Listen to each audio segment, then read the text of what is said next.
Luo Feng हमेशा सोचता था कि यून मोशिंग की विरासत पाने के बाद वो धरती का सबसे खास इंसान बन गया है, उस दिन तक जब उसे पता चला कि असली राक्षस कभी प्रथम श्रेणी में नहीं था बल्कि हमेशा उसके साथ खड़ा था। ब्लू स्टार वर्ष 2059। लुओ फेंग अभी अभी यून मोशिंग अंतरिक्ष यान से भरा पूरा लौटा था। घर जाकर माता पिता से मिलने की तैयारी कर रहा था। अभी वो मिंग्यू आवासीय क्षेत्र में दाखिल भी नहीं हुआ था कि उसके दिमाग में बाबाटा अचानक चीख पड़ा। धत लुओ फेंग, तेरे सामने ये कौन आदमी है? मस्तिष्क क्षेत्र 7000। धरती के इंसानों की अधिकतम सीमा 100 नहीं है। 7000 वाला दैत्य कहाँ से आ गया? लुओ फेंग के कदम रुक गए। उसने बाबाटा की संवेदना का अनुसरण किया। सामने खड़ा व्यक्ति न कोई ब्रह्मांडीय शक्तिशाली था, नहीं प्राचीन सभ्यता के खंडहरों का कोई पुराना दैत्य, बल्कि उसका अच्छा दोस्त लिंग यान, एक सामान्य धरती का लड़का जो उसके छोटे भाई लुओ हुआ के साथ बचपन से पला बढ़ा था। जिस साल लुओ हुआ की कार दुर्घटना हुई, लिंग यान ने ही उसे धक्का देकर बचाया था। स्कूल में जब लुओ हुआ को धमकाया जाता, लिंग यान ने ही उसके लिए मोर्चा लिया। यहाँ तक कि जब लुओ फेंग डेथ ट्रायल में फांसा था, तब एक पागल जोड़े ने उसके परिवार पर हमला करना चाहा। 18 साल के लिंग यान ने सीधे अजय योद्धा की शक्ति दिखाकर उस पागल जोड़े को दबा दिया। इसलिए लुओ फेंग की नजरों में लिंग यान दुश्मन नहीं, दोस्त है, भाई है। लेकिन बाबाटा की आवाज और डरी हुई होती जा रही थी। लुओ फेंग, तू सावधान रहना। देख, अभी वो सिर्फ अप्रेंटिस 9वीं श्रेणी का है, मगर हो सकता है तू ग्रह स्तर का होकर भी उसका मुकाबला न कर पाए। लुओ फेंग अवाक रह गया। एक अप्रेंटिस 9वीं श्रेणी ग्रह स्तर को धमकी दे सकता है? ये कैसे मुमकिन है? जैसे ही वो पूछताछ करने को मुंह खोलने वाला था, लिंग यान ने पहले ही कह दिया, लुओ भाई, मैं तुमसे कुछ उधार ले सकता हूँ? लुओ फेंग ने बिना सोचे कहा, हमारे रिश्ते की कसम, मेरे पास जो भी है उधार ही नहीं, तुम्हें दे भी सकता हूँ। लिंग यान मुस्कुराया, फिर एक वाक्य कहा। लुओ फेंग को दर्दनाक शाप देने वाला वाक्य, मुझे 100 म्यू या क्रिस्टल चाहिए ग्रह स्तर तोड़ने के लिए। इस पल लुओ फेंग चुप हो गया, मगर बाबाटा उसके दिमाग में चिल्ला उठा, उसे कैसे पता कि तेरे पास म्यू या क्रिस्टल है? उसे कैसे पता कि तेरे पास 100 है? ये तो यून मोशिंग का राज है। लुओ फेंग, अभी मत देना, पहले उसे परख। लेकिन बाबाटा की बात खत्म भी नहीं हुई थी कि लुओ फेंग ने 100 म्यू या क्रिस्टल निकाल कर सामने रख दिए। इतने काफी है? नहीं तो मेरे पास और है। बाबाटा गुस्से से पागल होने को हुआ, मूर्ख, ऐसे ही दे दिए। लेकिन लिंग यान ने सिर्फ क्रिस्टल लिए, शांति से कहा, लुओ भाई, मेरे साथ जंगली इलाके में चलो, मैं तुम्हें एक असली सफलता दिखाता हूँ। लुओ फेंग अभी संभला भी नहीं था कि लिंग यान ने दोनों टांगों से जोर लगाया। पूरा शरीर रेशम के कीड़े की तरह तेजी से निकल गया। रफ्तार इतनी कि हवा तक चीर गई। लुओ फेंग दंतयान सू पर सवार होकर पूरी ताकत से पीछा करने लगा, मगर बड़ी मुश्किल से पीछे रह पाया। उसी पल लुओ फेंग को एहसास हुआ, बाबाटा ने बढ़ा चढ़ाकर नहीं कहा था, लिंग यान सचमुच अजीब है। मगर उन्हें ये नहीं पता था कि लिंग यान असल में इस दुनिया का ही नहीं। उसका पहला ट्रांसमिग्रेशन आर्मर्ड हीरो की दुनिया में हुआ था, जहाँ उसके पास सबसे शुद्ध 5 तत्वों का रक्त था। उसने परम इंपीरियल आर्मर बुलाया था, छाया लोक में घुसकर पूर्ण शक्ति वाले डार्क शेडो एम्परर से आमने सामने युद्ध किया था। वो जीत गया। खून भी उसी लड़ाई के बाद एक रहस्यमय शक्ति ने उसे डिवोर द स्काई की दुनिया में खींच लिया। इंपीरियल आर्मर में इस कारण विकार आ गया। उसके बाद से लिंग यान फिर कभी संयोजन नहीं कर पाया, क्योंकि उसका शरीर बहुत कमजोर था। दोबारा इंपीरियल आर्मर बुलाने के लिए उसे कम से कम ग्रह स्तर तक पहुंचना था, और अब 100 म्यू या क्रिस्टल हाथ लग चुके थे। मौका आ गया। जंगली इलाके की गहराई में लिंग यान रुका, धीरे धीरे सिर उठाकर आकाश की ओर देखा। अगले ही पल 100 म्यू या क्रिस्टल एक साथ टूटे। विशाल जीवन ऊर्जा 100 नदियों के समुद्र में मिलने की तरह पागलों सी उसके शरीर में घुस गई। उसी समय लिंग यान के केंद्र से एक सुनहरा बल्क क्षेत्र फैला। 100 मीटर का दायरा मानो नवजात सूर्य से ढक गया। लुओ फेंग जब दंतयान सू पर पहुंचा तो पूरा देखता रह गया। ये कोई सफलता नहीं, मानो कोई देवता अवतरित हो रहा हो। और सुनहरी रोशनी के चरम पर लिंग यान की आवाज पूरे जंगल में गूंजी, इंपीरियल आर्मर, संयोजन। सुनहरा प्रकाश स्तंभ आसमान छूने लगा। ड्रैगन की गर्जना से बादल थर्राए। एक सुनहरी, काली और लाल रंगों से बुनी कवच धीरे धीरे प्रकाश में से उतरने लगी। ड्रैगन का शरीर, गरुड़ के पंख, हिरण की टांगे, बाघ की कमर, 5 तत्वों के प्रतीक वक्ष कवच पर प्रवाहित हो रहे थे। कियान कुन एक्सट्रीम स्टार मिरर सूर्य चंद्रमा को प्रतिबिंबित कर रहा था। इंपीरियल बेल्ट जीवन, मृत्यु का प्रकाश उगल रही थी। इस पल इंपीरियल सम्राट अवतरित हुआ। लुओ फेंग पूरी तरह अवाक रह गया, और बाबाटा सीधा पागल हो गया। धत, धातु, लकड़ी, जल, अग्नि, मिट्टी, पवन, गर्जन, प्रकाश और समय तथा अंतरिक्ष, 10 महानियमों के उतार चढ़ाव। अभी अभी ग्रह स्तर तोड़ा और 10 महानियमों को खींच लाया। ये कौन सा दैत्य है? मैंने मालिक के साथ ब्रह्मांड में लाखों वर्ष घूमा, ऐसा विकृत कभी नहीं देखा। मगर असल में बाबाटा को तोड़ने वाली चीज इंपीरियल आर्मर संयोजन के बाद हुई। चारों ओर की दुनिया अचानक शांत हो गई। हवा रुक गई, धूल आधी हवा में ठहर गई। समय और अंतरिक्ष तक जैसे किसी शक्ति ने विराम बटन दबा दिया। सारी दुनिया में सिर्फ लिंग यान की सांसें चल रही थी। अगले ही पल ब्रह्मांड की गहराइयों से एक विशाल चेतना इस ग्रह पर उतरी। ब्रह्मांड की मूल इच्छा स्वयं आ गई। लिंग यान सुनहरी रोशनी में खड़ा, सिर उठाकर उस अदृश्य इच्छा को देखा, और फिर उसने एक वाक्य कहा जिसने बाबाटा को जीवन पर संदेह करा दिया। मूल नियम इच्छा, चिपक जा, सन्नाटा, मौत जैसा सन्नाटा। कुछ क्षण बाद प्रकाश की एक धारा लिंग यान की भौहों के बीच उतरी। उसकी चेतना एक विचित्र अंतरिक्ष में खिंच गई। वहाँ असीम मूल नियम सागर था। अनगिनत प्रकाश बिंदु तैर रहे थे, हर एक जैसे कोई दिव्य प्रतिभा, गुप्त कला। लिंग यान शुरू में वो प्रतिभा गुप्त कला चुन सकता था जो लुओ फेंग को भविष्य में मिलने वाली थी, मैं ही ब्रह्मांड। लेकिन इंपीरियल आर्मर ने उसके बदले एक और विशाल प्रकाश गोला चुन लिया। अगले ही पल प्रकाश गोला उसकी चेतना में घुल गया। लिंग यान यान को एक अभूतपूर्व प्रतिभा गुप्त कला मिली, ब्रह्मांड की इच्छा का प्रवक्ता। इसी क्षण से समान स्तर का कोई शक्तिशाली उसे मारे तो ब्रह्मांड की इच्छा उससे घृणा करेगी। ऊंचे स्तर वालों का उस पर हमला ब्रह्मांड की मूल इच्छा द्वारा दबा दिया जाएगा और वो स्वयं सक्रिय रूप से ब्रह्मांड की इच्छा से संवाद कर ब्रह्मांड में बिखरे बेनाम खजाने खोज सकता है। लिंग यान ने धीरे धीरे आंखें खोली, मगर बाबाटा पूरी तरह टूट चुका था। मैं नौकरी छोड़ूंगा। क्यों मैंने उस वक्त लुओ फेंग को चुना? जब लिंग यान भटक रहा था तब मुझे क्यों नहीं मिला इतना बढ़िया अंकुर, और मैंने उसे खो दिया। लुओ फेंग का चेहरा काला पड़ गया। उसने अभी अभी सोचा था कि वो धरती का भाग्य पुत्र है, अब लग रहा था वो भाग्य पुत्र का दोस्त भर है। अगले ही पल बाबाटा सीधा लुओ फेंग के चैतन्य स्थान से बाहर निकल आया। ये सामान्यतः बहुत घमंडी छोटा दानव इस वक्त लिंग यान की बाह पकड़कर लिपट गया। लिंग यान श्रीमान, लिंग यान महोदय, क्या आप हमारे यून मोशिंग में शामिल होना चाहेंगे? मेरे मालिक महान अमर शक्ति हैं, बस आप राजी हो। यून मोशिंग की सारी विरासत आपको दे दी जाएगी। लुओ फेंग पास खड़ा देख रहा था, दिल ही दिल में गालियां दे रहा था। जब वो यून मोशिंग में शामिल हुआ था बाबाटा का रवैया ऐसा नहीं था। तब बाबाटा घमंडी, नकचढ़ा, उसे धरती का गंवार समझकर नापसंद कर रहा था। मगर अब लिंग यान के सामने वो मौका मिलते ही पहाड़ चढ़ाने को तैयार था। लिंग यान ने बस सिर हिलाया, जरूरत नहीं, मेरी अपनी विरासत है। यून मोशिंग का रास्ता मेरे लिए नहीं है। बाबाटा का छोटा चेहरा तुरंत मुरझा गया, मगर लिंग यान के अगले वाक्य ने उसकी आंखें फिर चमका दी। हालांकि लुओ फेंग मेरा भाई है, वो यून मोशिंग का आदमी है, तो आगे मैं जरूर उसकी देखभाल करूंगा। तुम्हारे यून मोशिंग के दुश्मनों को जब मुझ में ताकत आएगी तो हाथ बढ़ाकर संभाल भी सकता हूँ। बाबाटा तुरंत बरसात से धूप में आ गया, लेकिन लुओ फेंग की तरफ देखकर उसकी आंखों में अब भी नफरत भरी थी।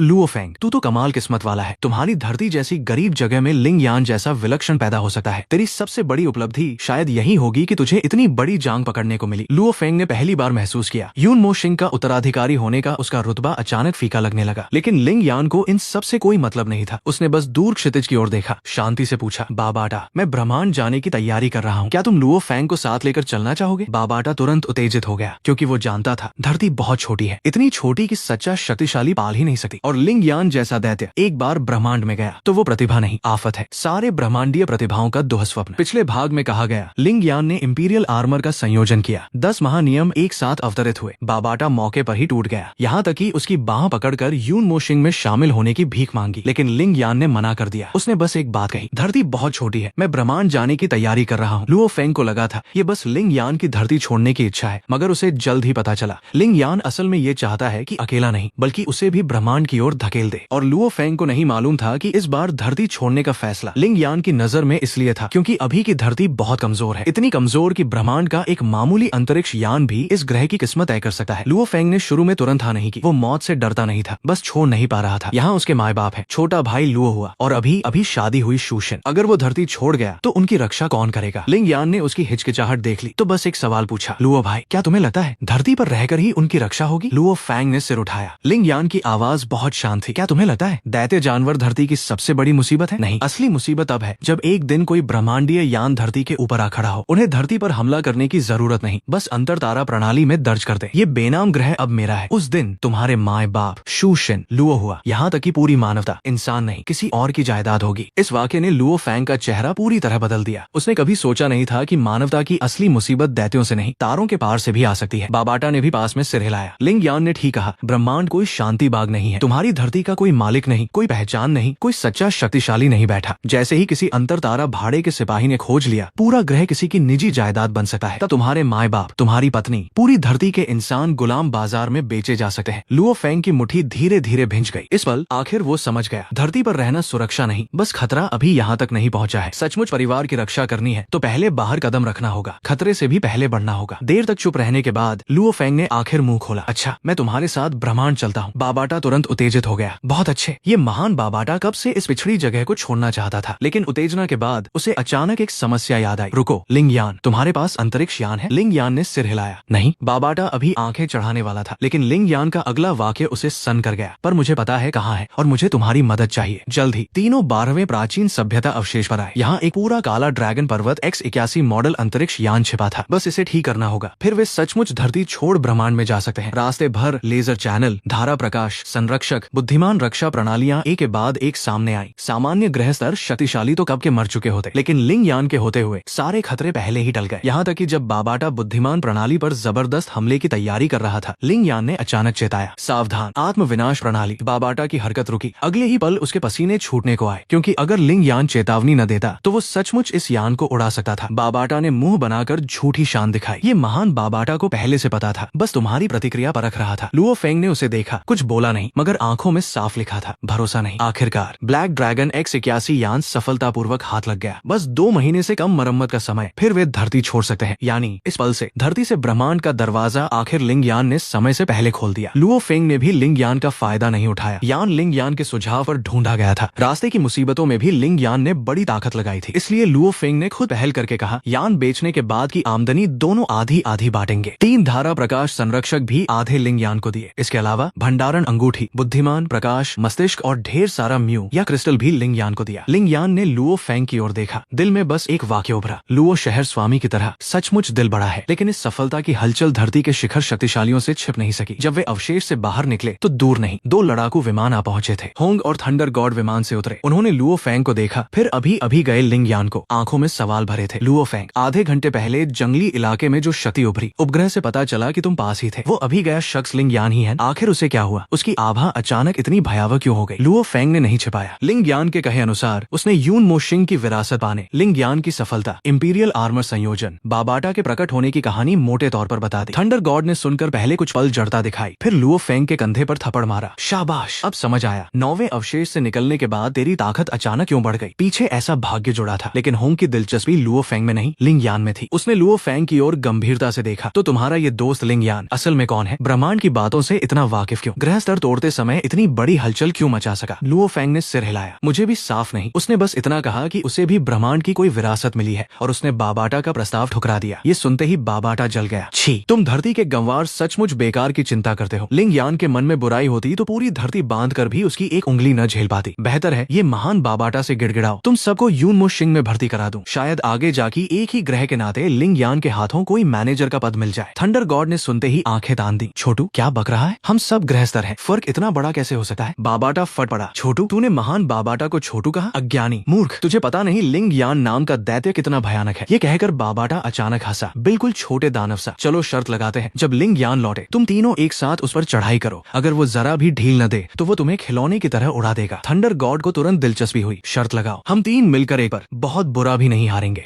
होंग चुप रहा, मना भी नहीं किया। लुओ फेंग को हिचक थी, फिर भी वो जानना चाहता था लिंग यान और अपने बीच आखिर कितना फासला है। बाबाटा तीनों को राजी देकर और जोर से हंसा, क्योंकि वो जानता था धरती के ये 3 शिखर शक्तिशाली जल्दी ही समझ जाएंगे। कुछ फासले संख्या से नहीं पटे। और दूसरी ओर लिंग यान पहले ही एक प्राचीन सभ्यता अवशेष के सामने पहुंच चुका था। उसने सामने सालों से चुप पड़े अवशेष प्रवेश को देखा। धीरे धीरे हाथ उठाया, प्रतिभा गुप्त कला चालू। अगले ही पल एक अदृश्य तरंग फैली। धरती की गहराइयों में सोए प्राचीन यांत्रिक खंडहर एक एक करके जागने लगे। 3 दिन बाद मिंगयू आवासीय क्षेत्र के अभ्यास कक्ष में लुओ फेंग मेज पर रखे काले सुनहरे विशाल अंडे को देख भौहें सिकोड़ रहा था। उसे अभी पता नहीं था कि मेज पर रखा ये अंडा कोई साधारण खजाना नहीं, बल्कि लिंग यान ने उसे दूसरी जिंदगी सौंपी है। लिंग यान, ये वही चीज है जो तुम मुझे देना चाहते थे। पास में बाबाटा अंडे के गिर्द कई चक्कर लगा चुका था। शुरू में बस उत्सुक था, मगर जब लिंग यान ने वे 4 शब्द कहे तो बाबाटा का चेहरा बदल गया। Golden horned behemoth. अभ्यास कक्ष में एकाएक सन्नाटा छा गया। लुओ फेंग समझा नहीं, बाबाटा समझ गया। उसने उस अंडे को घूरा, आवाज तीखी हो गई। तुमने क्या कहा? ये तारामंडल विशालकाय जानवरों की 12 शिखर रक्त वंशावली में से एक गोल्डन हॉर्न्ड बीहेमोथ है। लिंग यान ने सिर हिलाया। हाँ, अगर ये सामान्य रूप से बढ़े, बिना मेहनत के भी अंततः सीमा स्वामी के शिखर तक पहुंच सकता है। ये सुनते ही लुओ फेंग जड़ हो गया। अभी कुछ समय पहले ही बाबाटा ने उसके लिए भविष्य की योजना बनाई थी। 50 साल में तारा स्तर, 500 साल में ब्रह्मांड स्तर, हजारों लाखों साल में ब्रह्मांड स्तर का मौका। जबकि सीमा स्वामी की तो बाबाटा गारंटी भी नहीं दे सकता था। और अब लिंग यान बता रहा था इस अंडे के अंदर का जीवन कुछ न करे, बड़ा होकर सीमा स्वामी शिखर होगा। इस पल लुओ फेंग ने पहली बार सचमुच महसूस किया कि ब्रह्मांड में न्याय नहीं है। कोई पूरी जिंदगी लगाकर भी दहलीज नहीं छू पाता और कुछ जीवन पैदा होते ही अनगिनत लोगों की मंजिल पर खड़े होते हैं। लिंग यान ने उसे देखा, बोलता गया, गोल्डन हॉर्न्ड बीहेमोथ की ताकत सिर्फ रक्त वंश में नहीं, इसकी 3 प्रतिभाएं हैं। निगलना, शक्तिवर्धन, प्रतिरूप। धातु निगल कर तेजी से बढ़ता है, युद्ध में क्षण भर में शक्ति और गति बढ़ा सकता है। सबसे अहम, इसके 3 प्रतिरूप हो सकते हैं। जब तक मूल अस्तित्व रहे, मूल शरीर और प्रतिरूप मारे जाने पर भी दोबारा जीवित हो सकता है। बाबाटा उत्तेजना से पागल हुआ जा रहा था। वो भली भांति जानता था लुओ फेंग के लिए इसका क्या अर्थ है। ये अंडा नहीं, लुओ फेंग के ब्रह्मांडीय प्रतिभाओं की बराबरी का दरवाजा है। फिर लिंग यान का अगला वाक्य सचमुच लुओ फेंग को वहीं जड़वत कर गया। लुओ भाई, गोल्डन हॉर्न बीहेमोथ चाहिए? लुओ फेंग ने सिर उठाया। मैं? लिंग यान ने शांति से कहा, बस तुम इस पर कब्जा कर लो। आज से तुम्हारे पास गोल्डन हॉर्न बीहेमोथ का रक्त, प्रतिभा और प्रतिरूप क्षमता होगी। तुम फिर कोई धरती के अज्ञानी नहीं रहोगे। तुम्हें ब्रह्मांड में प्रवेश की असली योग्यता मिल जाएगी। बाबाटा तुरंत चिल्लाया, लुओ फेंग मान जा, ये आसमानी मौका है। अगर तूने गंवाया तो ये शरीर तुझे सारी उम्र कोसेगा। लेकिन लुओ फेंग ने तुरंत हाँ नहीं की। उसने सिर झुकाकर उस विशाल अंडे को देखा। दिमाग में सीमा स्वामी शिखर या ब्रह्मांड प्रतिभा नहीं, बल्कि शूशन, माँ माँ बाप, छोटा भाई लुओ हुआ और अभी अभी स्थिर हुआ जीवन घूम रहा था। अगर उसने गोल्डन हॉर्न बीहेमोथ पर कब्जा कर लिया तो क्या वो अब भी लुओ फेंग रहेगा? क्या वो अब भी पहले की तरह घर जाकर माँ के हाथ का खाना खा सकेगा? एक सामान्य इंसान की हैसियत से शू शिन के सामने खड़ा हो सकेगा? बहुत देर खामोश रहने के बाद लुओ फेंग ने वो अंडा वापस लिंग यान के सामने सरका दिया। लिंग यान, ये तुमने खोजा है, इतनी अहम चीज तुम्हें इस्तेमाल करनी चाहिए। वो बड़ा नहीं बनना चाहता था, बस इतना नहीं कर पा रहा था कि अपने भाई की जान जोखिम में डालकर लाए भाग्य को बेधड़क हजम कर जाए। बाबाटा मौके पर फट पड़ा। लुओ फेंग, अहमब, तुझे पता है ये अंडा तेरे लिए क्या मायने रखता है? ऐसा मौका लोग घुटनों के बल मांगते हैं। बाबाटा अभी भी लुओ फेंग के दिमाग में पागलों सा दहाड़ रहा था, मगर अगले ही पल उसकी आवाज अचानक बंद हो गई, क्योंकि लिंग यान के शरीर से एक गहरे लाल रंग की कवच आकृति धीरे धीरे बाहर निकली। प्रचंड ज्वाला आभा ने पूरे अभ्यास कक्ष को भर दिया। लुओ फेंग ठगा रह गया, बाबाटा भी ठगा रह गया। वो एक गहरा लाल कवच था, मानो आग की लपटों से जागा कोई युद्ध ड्रैगन। लिंग यान ने हल्के से बताया, परिचय कराऊं, मेरा प्रतिरूप blaze dragon armour. Luo Feng ने मुंह खोला, देर तक बोल न सका। लिंग, तुम्हारे पास भी प्रतिरूप है? लिंग यान ने मुस्कुराकर देखा। नहीं तो तुम्हें लगता है मैंने ग्रह स्तर तोड़ते वक्त इतना हंगामा सिर्फ दिखावे के लिए किया था? मेरा अपना प्रतिरूप पहले से है, इसलिए गोल्डन हॉर्न बीहेमोथ का अंडा मेरे किसी काम का नहीं, मगर तुम्हारे काम का है। लुओ भाई, मैं ये मुफ्त नहीं दे रहा, मुझे बाबाटा के पास मौजूद यून मोशिंग की विरासत चाहिए। ये लेन देन है, मन पर बोझ मत लो। लुओ फेंग ने फिर भी त्योरी चढ़ाई, मगर मैं एक अच्छा खासा धरती का इंसान हूँ, अचानक गोल्डन हॉर्न बीहेमोथ बन जाऊं, मुझे खुद को मंजूर करना मुश्किल लगेगा। इस बार लिंग यान ने उसका मजाक नहीं उड़ाया, बल्कि बहुत गंभीरता से कहा, तुम कब्जा करने के बाद अपने शरीर के ऊतक से पहला प्रतिरूप विकसित कर सकते हो, तब भी तुम लुओ फेंग के रूप में रह सकोगे। तुम्हारी आत्मा तुम ही रहोगे, तुम्हारे परिवार वाले तुम्हें नहीं खोएंगे, लेकिन तुम्हें उनकी सचमुच रक्षा करने की ताकत मिल जाएगी। ये वाक्य लुओ फेंग को चुप करा गया। आखिर उसने समझ लिया, लिंग यान उसे दैत्य नहीं बनाना चाहता, बल्कि दैत्यों का सामना करने का साहस देना चाहता है। धरती बहुत कमजोर है, इतनी कमजोर कि जैसे ही ब्रह्मांड को पता चला सब गुलाम बन सकते हैं। माए बाप, भाई, शू शिन, हर वो शख्स जिसे वो बचाना चाहता है किसी और के एक वाक्य से अपनी किस्मत लिखवा सकता है। अगर उसे उनकी रक्षा करनी है तो सिर्फ धरती का प्रतिभाशाली रहना काफी नहीं, उसे ब्रह्मांड का शक्तिशाली बनना होगा। लुओ फेंग ने धीरे धीरे सिर उठाया। लिंग यान, मैं मंजूर कर सकता हूँ, मगर एक बात जानना चाहता हूँ। लिंग यान ने उसकी ओर देखा। क्या? लुओ फेंग ने उसे घूरा, एक एक शब्द गढ़कर पूछा, मेरे और तुम्हारे बीच आखिर कितना फासला है? ये सुनते ही बाबाटा की आंखें चमक उठी। वो इसी पल का इंतजार कर रहा था। अगले ही पल बाबाटा सीधा लिंग यान के पास सरक आया, चालाकी से हंसा। लिंग यान, एक को सबक सिखाना भी सबक है, तीन को भी सबक। चलो होंग और थंडर गॉड को भी बुला लेते हैं, उन्हें भी दिखा दो कि ब्रह्मांड का असली फासला क्या होता है। लिंग यान ने उसे देखा। तुम मेरे हाथों उनकी धुनाई करवाना चाहते हो? बाबाटा खी हंसा, खासकर थंडर गॉड को उस हिम्मत हुई जो महान बाबाटा से मुंह लगाई। तुम उस पर खास ध्यान देना, मारना नहीं, बस मरने की हद तक पीटना। लिंग यान एक पल चुप रहा, फिर बोला, ठीक है, लेकिन तुम रिकॉर्डिंग रखना, खासकर लुओ भाई की धुनाई का फुटेज। आगे चलकर अगर वो सचमुच बड़ा आदमी बन गया तो ये वीडियो कीमती हो जाएगी। बाबाटा जोर से हंसा, पका पका, डील। 20 मिनट बाद 2 लड़ाकू विमान मिंगयू आवासीय क्षेत्र के ऊपर रुके। होंग आया, थंडर गॉड भी आया। थंडर गॉड ने कूदते ही लिंग यान की ओर हंसते हुए कहा, छोटू, इतनी जल्दी लौट आया? लिंग यान ने भौं उठाई, छोटू, लुओ फेंग बुलाए तो चलता है, पर ये थंडर गॉड मिलते ही रिश्तेदारी जताने लगा। लिंग यान अचानक मुस्कुराया, ये संबोधन ठीक नहीं, मैंने तुम्हारे साथ भाईचारा नहीं किया और आज से मैं तुम्हारे प्रशिक्षण की देखरेख करूंगा। रिश्ते के हिसाब से तुम्हें मुझे छोटे गुरु कहना चाहिए। थंडर गॉड को हंसी आ गई, छोटे गुरु? छोटू, तू तो बड़ा बोल रहा है। लिंग यान ने बहस नहीं की, बस एक उंगली उठाई, शर्त लगाओ, तुम तीनों एक साथ आओ। अगर मैं 5 सेकंड में तुम्हें नहीं हरा पाया तो आगे से मुझे छोटू ही बुलाना, लेकिन अगर मैंने 5 सेकंड में जीत लिया तो आज से जब तक तुम तीनों मिलकर मुझे नहीं हरा देते तब तक मुझे छोटे गुरु कहकर बुलाना। थंडर गॉड ने सुनकर सीधा हंस दिया, 5 सेकंड छोड़ 5 मिनट भी 3-1 पर हम नहीं हार सकते। लुओ फेंग ने भी मुट्ठी भींची, वो भी जानना चाहता था। होंग चुप था, मगर उसकी आंखें भी गंभीर हो चुकी थी। इसी पल शर्त तय हुई और इसी पल से धरती के 3 शिखर शक्तिशालियों ने अपनी जिंदगी की सबसे बेतुकी क्लास शुरू की। आधे घंटे बाद जंगली इलाके की गहराई में लिंग यान अकेला बीचों बीच खड़ा था। Luo Feng, Hong, thunder God तीनों 3 दिशाओं से उसे घेरे थे। बाबाटा पास में रिकॉर्डिंग चालू किए छोटे दानव सा मुस्कुरा रहा था। लिंग यान ने तीनों को देखा, आवाज बहुत शांत, तैयार हो तो एक साथ आ जाओ। आवाज खत्म होते ही थंडर गॉड सबसे पहले झपटा। 9 स्तरीय गर्जन तलवार फूटी, उसकी रफ्तार बिजली सी थी, लंबी तलवार सीधी लिंग यान के गले पर। मगर जैसे ही वो पास पहुंचा लिंग यान ने बस हल्के से हाथ उठाया, गर्जन? इत्तेफाक से मुझे भी आता है। अगले ही पल गर्जन नियम फूटा, थंडर गॉड सारा का सारा मानो गर्जन क्षेत्र में फेंक दिया गया। अनगिनत वज्र चारों ओर से उस पर बरसे। उसने दूसरा वार करने का मौका भी न पाया। एक दर्द भरी चीख के साथ पूरा शरीर जल काला होकर गिर पड़ा।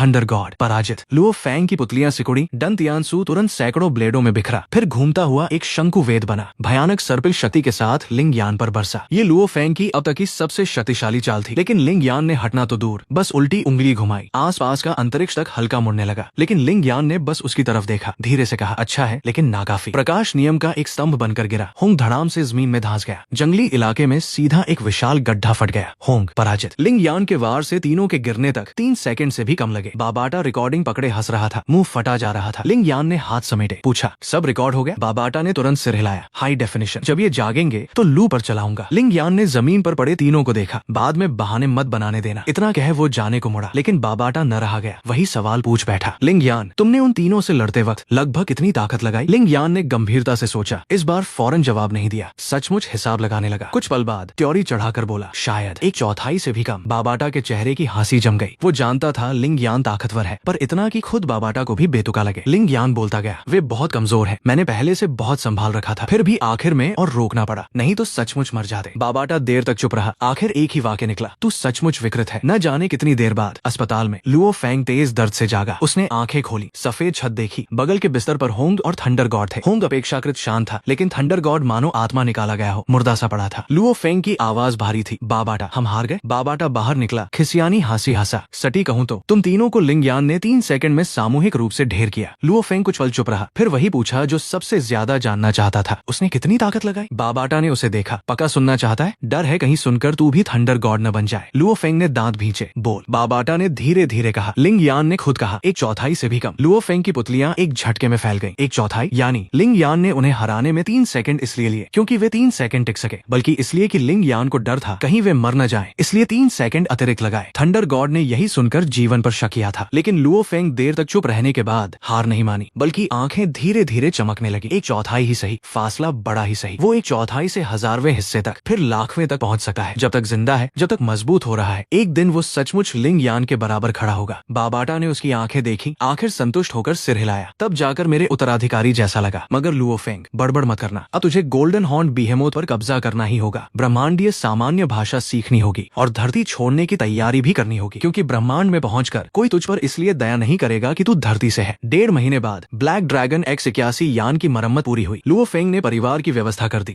और आखिरकार गोल्डन हॉर्न बीहेमोथ पर कब्जा करने का संकल्प ले लिया। होंग और थंडर गॉड ने भी धरती के मामले निपटाए, प्रमुख पद छोड़ दिए, और लिंग यान ने हल्के हाथों धरती के 2 पशु सम्राटों और सभी राजा स्तरीय दैत्यों को साफ कर दिया। मानवता को सालों से जकड़े दैत्य संकट को उसने यूं ही खत्म कर दिया। उस दिन सब यान के सामने खड़े थे। लुओ फेंग ने मुड़कर धरती को देखा। वो जानता था इस बार जाने के बाद वो फिर कभी वो जियांगन बेस का छोटा सा योद्धा नहीं रहेगा। वो ब्रह्मांड जा रहा है असली शक्तिशाली देखने और उस शख्स को पकड़ने जो उससे बहुत आगे खड़ा है। यान का द्वार धीरे धीरे खुला। लिंग यान सबसे पहले भीतर गया, मगर जैसे ही यान उड़ान भरने वाला था, बाबाटा ने देखा कि लिंग यान ने तारा मानचित्र पर एक अजनबी निर्देशांक अंकित किया है। वो निर्देशांक सुरक्षित मार्ग पर नहीं, बल्कि बाबाटा के डेटाबेस में भी पूरी जानकारी नहीं थी। बाबाटा का चेहरा बदला। लिंग यान, तुम्हारा पहला पड़ाव सुरक्षित मार्ग नहीं है। लिंग यान ने तारा मानचित्र की गहराई में देखा, आंखें असामान्य रूप से शांत। जानता हूँ, लेकिन मेरी प्रतिभा गुप्त कला कहती है वहाँ कुछ मेरा इंतजार कर रहा है। सुरक्षित जगह, भला कहाँ के भाग्य? बाबाटा चुप हो गया। लुओ फेंग ने भी मुट्ठी भींच ली। अगले ही पल काला ड्रैगन यान बादलों को चीरता अनंत तारा सागर में उड़ चला, और उन्हें नहीं मालूम था उस निर्देशांक की गहराई में एक तूफान पहले से इंतजार कर रहा था, जो धरती की किस्मत बदलने वाला था। पिछले भाग में कहा गया, काला ड्रैगन यान बादलों को चीरता अनंत तारा सागर की ओर बढ़ा। बाबाटा ने पाया लिंग यान का पहला निर्देशांक सुरक्षित मार्ग बिल्कुल नहीं, उसके डेटाबेस में भी पूरी जानकारी नहीं। बाबाटा का चेहरा बदला। लिंग यान, पक्का यहीं जाना है? ये जगह खतरनाक हो सकती है। लेकिन लिंग यान ने बस शांति से तारा मानचित्र देखा, एक वाक्य कहा, खतरा न हो तो भाग्य कहाँ? लुओ फेंग को लगा था लिंग यान बस ब्रह्मांड में संसाधन ढूंढना चाहता है, मगर उसे जल्द ही एहसास हुआ लिंग यान असल में उन्हें सीधे ब्रह्मांडीय प्रतिभाओं के मंच पर धकेल रहा है। यान के अंत ब्रह्मांड में प्रवेश के बाद पूरे 9 दिन लुओ फेंग और बाकी लोग शुरू के उत्साह से उतरकर अंततः एकदम शांत हो गए, क्योंकि उन्हें एहसास हो गया ब्रह्मांड इतना बड़ा है कि धरती के कथित शक्तिशाली यहाँ धूल के बराबर भी नहीं। और लिंग यान शुरू से आखिर तक शांत रहा। उसने समय बर्बाद नहीं किया, सारे रास्ते संसाधन संभालता रहा, गुप्त कलाएं साता रहा, आगे की योजनाएं बनाता रहा। 9 दिन बाद यान आखिर अंत ब्रह्मांड से बाहर आया। एक विशाल और चहल पहल वाला ग्रह सबके सामने प्रकट हुआ। क्यू लॉन्ग तारा। यहाँ न धरती थी, न सुरक्षित नौसिक हुआ गांव, बल्कि असली ब्रह्मांडीय शक्तिशालियों का जमावड़ा। लुओ फेंग, होंग और थंडर गॉड दिल ही दिल में हैरान थे, बोल नहीं पा रहे थे। लेकिन लिंग यान ने एक नजर देखा, सीधा बोला, पहले सामान बेचते हैं, हाथ में पैसा नहीं तो कोई भाग्य नहीं पकड़ सकते। इसके बाद कुछ लोगों ने पहचान पंजीकृत की, बैंक खाता खोला, आभासी ब्रह्मांड खाता बनाया, और लिंग यान का असली पहला कदम था कि बाओ गेंद जाकर धरती से लाए संसाधनों को ब्रह्मांड की शुरुआती पूंजी में बदलना। दूसरे दर्जे के मानसिक आयुध, धारा प्रकाश, संरक्षक और कुछ फिलहाल बेकार चीजें सब बेच दी। कुल 29,500 अरब ब्लैक ड्रैगन सिक्के मिले। सुनने में बहुत लगता है, मगर ब्रह्मांडीय सिक्कों में बदलो तो महज 80,000 से कुछ ज्यादा। लुओ फेंग का दिल जोर जोर से धड़क रहा था। ये रकम उसके लिए खगोलीय थी, लेकिन लिंग यान होशियार था। चौथे दर्जे के आयुध उसने नहीं बेचे, क्योंकि वो जानता था ब्रह्मांड में जरूरत से ज्यादा पैसा और ताकत न हो तो मौत को बुलावा है। इसलिए उसने बस उतना बेचा जितना अभी झेल सकता था। फिर लिंग लिंग यान ने 20,000 से ज्यादा ब्रह्मांडीय सिक्के खर्च कर म्यू या क्रिस्टल और तरह तरह के अभ्यास संसाधन खरीदे। लुओ फेंग की पलकें फड़की, लेकिन लिंग यान के लिए ये दौलत नहीं, तारा स्तर तोड़ने का ईंधन भर था। सामान खरीदने के बाद लिंग यान रुका नहीं, सबको लेकर अगली जगह गया। कियान वू डोजो। बाबाटा को थोड़ी हैरानी हुई, तुम यहाँ क्या करने आए? लिंग यान ने उसे देखा, अभ्यास और साथ ही दूसरों को अपनी कीमत दिखाने। बाबाटा अभी समझा नहीं था, मगर अगले ही पल लिंग यान ने आभासी ब्रह्मांड में प्रवेश कर कियान वू डोजो के भीतर कदम रखा और फिर Luo Feng, Hong, thunder God और बाबाटा के स्तब्ध निगाहों के सामने वो सीधा डोजो के बीच खड़ा हुआ, ऊंची आवाज में बोला, घुटनों पर आकर हार मानता हूँ। मैं ग्रह स्तर 6ठी श्रेणी, तारा स्तर से नीचे जो कोई युद्ध क्षेत्र में मुझे हरा दे, मैं उसे 10,000 ब्रह्मांडीय सिक्के इनाम दूंगा। हारने वाले को कोई सजा नहीं। क्या किसी में हिम्मत है मुझसे लड़ने की? एक ही वाक्य, पूरा कियान वू डोजो धमाके से फट पड़ा। 10,000 ब्रह्मांडीय सिक्के यानी 3,300 खरब ब्लैक ड्रैगन सिक्के। इन शिष्यों के लिए ये चुनौती नहीं, आसमान से बरसता धन था। मगर असल में उन्हें गुस्सा पैसों पर नहीं, लिंग यान के रवैये पर था। एक ग्रह स्तर 6ठी श्रेणी का लौंडा कियान वू डोजो में आकर घुटनों पर हार का ऐलान करे, ये चुनौती नहीं, पूरे डोजो की इज्जत मिट्टी में मिलाना था। देखते ही देखते बेशुमार ग्रह स्तरीय शिष्य लिंग यान को युद्ध निमंत्रण भेजने लगे। दूर खड़े डोजो के शिक्षक भी चौंक गए। कोई हंसा, कहाँ का उजड़ लड़का कियान वू डोजो में धमाल मचाने आया है? किसी ने त्योरी चढ़ाई, ग्रह स्तर 6ठी पर ही अजय कहलाने की हिम्मत? सचमुच मानता है उसने क्षेत्र जान लिया। किसी ने सिर हिलाया, नौजवान का ज्यादा घमंड अच्छा नहीं, शिष्यों से उसकी धुनाई करवा दो, अच्छा ही है। लेकिन अगले ही पल सब शिक्षकों की आवाजें बंद हो गईं, क्योंकि युद्ध क्षेत्र में लिंग यान ने सिर्फ एक चाल में एक ग्रह स्तर 9वीं श्रेणी के शिष्य को ढेर कर दिया। वो शिष्य प्रतिक्रिया तक नहीं कर पाया, चेतना युद्ध क्षेत्र से बाहर निकाल दी गई। शिक्षकों के चेहरे बदल गए। ब्रह्मांड स्तरीय शिक्षक समझ नहीं पाए, डोमेन लॉर्ड शिक्षकों का चेहरा भारी हो गया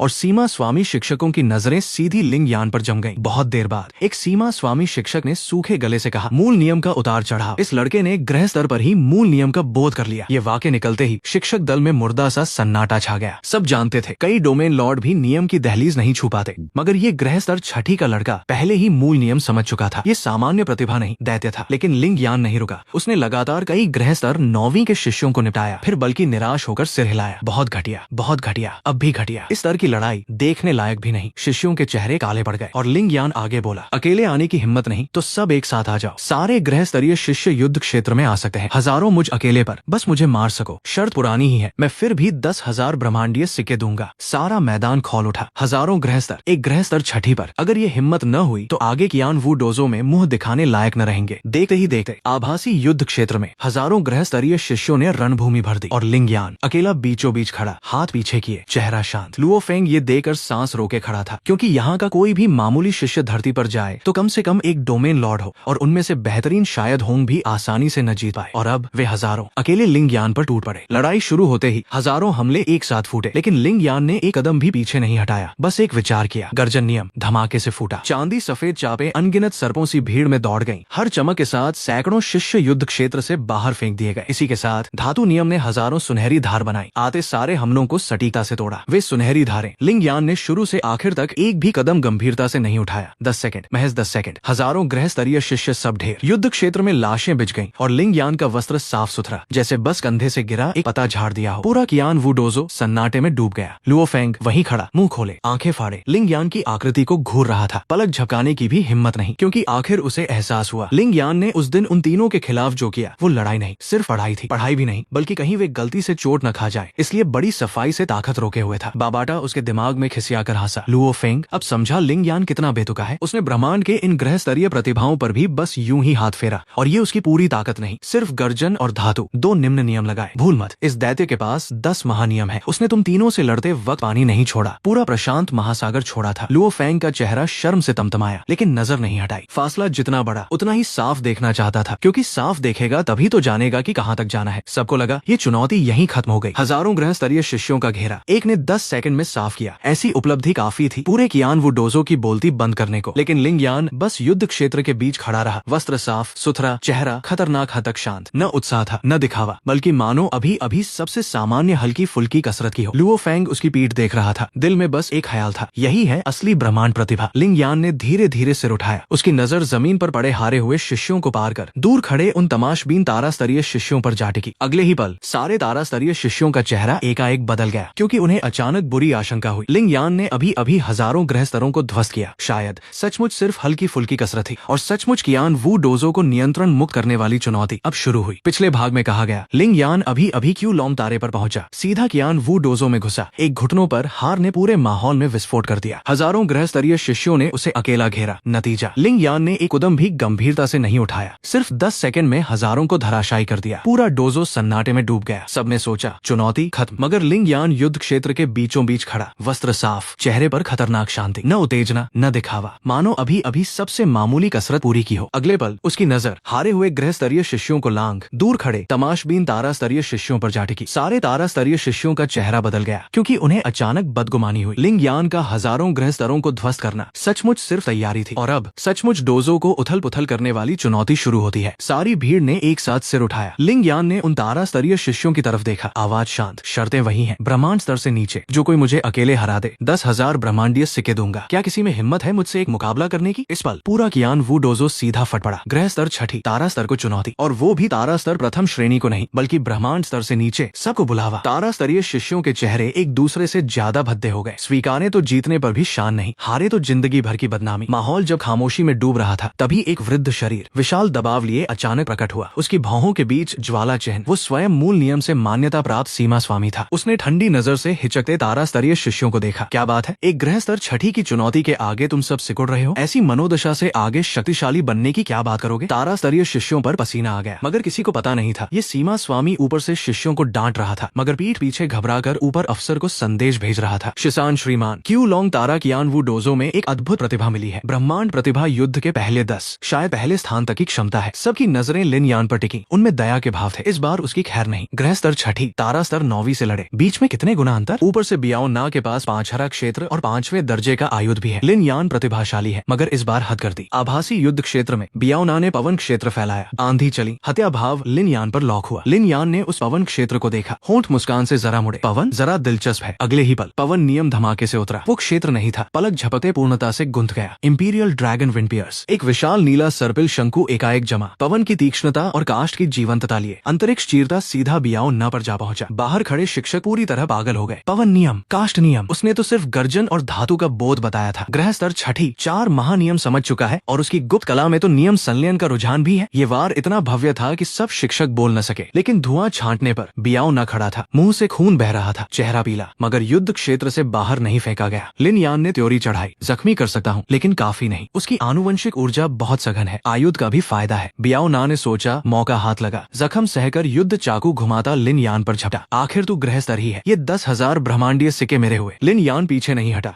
उल्टा उसकी तरफ बढ़ा। बियाओ ना दिल ही दिल में खुश हुआ, मगर जैसे ही चाकू लिन यान पर पड़ा, लिन यान की आकृति अचानक गायब हो गई। स्थान परिवर्तन। बियाओ ना का चेहरा बुरी तरह बदला, लेकिन तब तक देर हो चुकी थी। उसने बस कानों में एक शांत आवाज सुनी, ध्यान मुद्रा। अगले ही पल बियाओ ना की चेतना अचानक धुंधली पड़ी। समय मानो एक क्षण रुका। इसके तुरंत बाद लिन यान की दूसरी आवाज गूंजी, कंपन गर्जन पिन। 4 बिजलियों सी उन्मत्त गर्जन शक्ति बियाओ ना के शरीर में घुस गई। उसकी आंखों के आगे अंधेरा छाया। चेतना आभासी युद्ध क्षेत्र से बाहर निकाल दी गई। हकीकत में वो वहीं खड़ा रह गया, चेहरे पर हैरानी। मैं हार गया। पूरे कियान वू डोजो में वे तारा स्तरीय शिष्य जो पहले लिन यान को अति महत्वाकांक्षी समझ रहे थे, अब एक शब्द नहीं बोल पा रहे थे। ग्रह स्तर छठी, तारा स्तर 9वीं को हराया, और सामने वाला 5 हरा क्षेत्र 5वें दर्जे का आयुध वाला तारा स्तर 9वीं था। ये प्रतिभा नहीं, दैत्यों में भी दैत्य है। सीमा स्वामी शिक्षकों की नजरें लिन यान पर थीं, पूरी तरह बदल चुकी थी। वे जान गए ये मामला अब क्यू लॉन्ग तारा के डोजो के बस का नहीं। दूसरी ओर शिसान अभी अभी लिन यान का हजारों ग्रह स्तरीय शिष्यों को ध्वस्त करने का वीडियो देख चुका था। ब्लैक ड्रैगन पर्वत तारा क्षेत्र की ओर रवाना होने की तैयारी कर रहा था। तभी क्यू लॉन्ग तारा डोजो प्रमुख का तत्काल वीडियो फिर आ गया। शिसान ने पहले त्योरी चढ़ाई, ये प्रमुख इतना अस्थिर क्यों है? चाहे प्रतिभा युद्ध प्रथम की संभावना हो, इतनी जल्दी मुझे ढकेलने की क्या जरूरत? लेकिन जब उसने दूसरा वीडियो खोला तो पूरा शरीर जड़ हो गया। वीडियो में लिन यान ने पहले पवन काष्ठ संलयन गुप्त कला से बियाओ ना को घायल किया, फिर भ्रम शरीर से हमला चकमा दिया, फिर ध्यान मुद्रा से नियंत्रित किया, अंत में कंपन गर्जन पिन से अंतिम प्रहार। शिसान जितना देखता उतनी हैरानी गहरी होती। 5 निम्न नियम, अंतरिक्ष भ्रम शरीर, एक बार समय स्थिरता। यानी इस ग्रह स्तर छठी के नन्हे ने सिर्फ कई निम्न नियम ही नहीं, समय और अंतरिक्ष जैसे 2 उच्च नियमों को भी छू लिया है। शिसान काफी देर चुप रहा, दिमाग में बस एक विचार घूम रहा था, आदरणीय क्षमता नहीं, शायद इससे भी ऊपर। अगले ही पल वो क्यू लॉन्ग तारे की ओर नहीं गया, सीधा मुड़कर कियान वू गुप्त क्षेत्र की गहराई में दौड़ा। गुरु, बड़ी खुशखबरी। कियान वू डोजो के भीतर लुओ फेंग डोजो प्रमुख को लिन यान का रास्ता रोके जाने पर दिल ही दिल में डरा। लिन भाई, बाबाटा, कहीं ये लोग हार बर्दाश्त न कर पाए, हमें मार तो नहीं डालेंगे? लिन यान ने उसे देखा, सिर हिलाया। लुओ भाई, छिपने की ये आदत बदलनी होगी। ब्रह्मांड में कमजोर छिपता है मौत के डर से, लेकिन असली प्रतिभा को दिखना जरूरी है। जितना दिखोगे मानव जाति के उच्चाधिकारी उतना ध्यान देंगे, संसाधन भी उतने देंगे, सुरक्षा भी उतनी मजबूत होगी। ये कियान वू डोजो है। मेरी लड़ाई का रिकॉर्ड आभासी ब्रह्मांड में सुरक्षित हो चुका। वे मुझ पर हाथ नहीं डाल सकते, जरूरत भी नहीं। मुझे रोक रहे हैं क्योंकि और ऊंचे स्तर का कोई कोई आने वाला है। लुओ फेंग ने सोच समझकर सिर हिलाया। वो बचपन से छिपी ताकत को संजोने का आदी था, मगर आज पहली बार एहसास हुआ ब्रह्मांड में हर बार छिपना स्थिरता नहीं, कभी कभी दिखाना ही सबसे बड़ी सुरक्षा है। ज्यादा देर नहीं हुई, डोजो के बीच अचानक एक अंतरिक्ष दरार उभरी। अगले ही पल एक वृद्ध, जिसकी आभा इतनी प्रचंड की आत्मा थर्रा जाए, दरार से बाहर निकला। उसने बस लिन यान पर एक नजर डाली और लिन यान को लगा पूरी चेतना दबाव से अस्त व्यस्त हो गई। अगर शरीर के भीतर से अचानक कोई गर्म धारा न उठती और उस दबाव को रोक न देती तो शायद वो बेहोश हो जाता। वृद्ध ने हल्की यह की दिलचस्पी से बोला, ग्रह स्तर छठी, 10 महानियमों में सबकी दहलीज पार। इच्छा शक्ति किसी डोमेन लॉर्ड से कम नहीं, शरीर 100 गुना आनुवंशिकता, मानव आत्मा होकर भी विशेष जीवन सा। शरीर में एक ऐसी शक्ति जिसे मैं भी नहीं समझ पाया, और अभी अभी मेरी परख पर मुझे आदि ब्रह्मांड के प्रतिरोध का हल्का सा आभास भी हुआ। सचमुच विचित्र बालक है। चारों ओर का दिक्काल जैसे जम गया। सारे शिक्षक और शिष्य मूर्तियों से अपनी जगह ठिठके रहे। सिर्फ लिन यान उस वृद्ध की बात सुन पा रहा था। वृद्ध ने उसे देखा, रवैया असाधारण रूप से नरम। बच्चे डरो मत, मैं कियान वू राष्ट्र स्वामी हूँ, कियान वू ब्रह्मांड देश का संस्थापक और कियान वू डोजो का स्वामी। बच्चे, क्या तेरा कोई गुरु है? न हो तो मुझे गुरु मान ले, कैसा रहेगा? लिन यान ने हल्का सिर झुकाया। जानता था यही मौका था जिसका इंतजार था। गुरुदेव, शिष्य लिन यान, ब्लैक ड्रैगन पर्वत आरा क्षेत्र के एक आदिवासी ग्रह से हूँ। अभी तक कोई गुरु नहीं, बस संयोगवश कुछ ब्रह्मांड विरासत की सूचनाएं मिली हैं। अगर गुरुवर को अरुचि न हो तो शिष्य आपको गुरु मानना चाहेगा। कियान वू राष्ट्र स्वामी का चेहरा सुनकर खिल उठा। वाह वाह,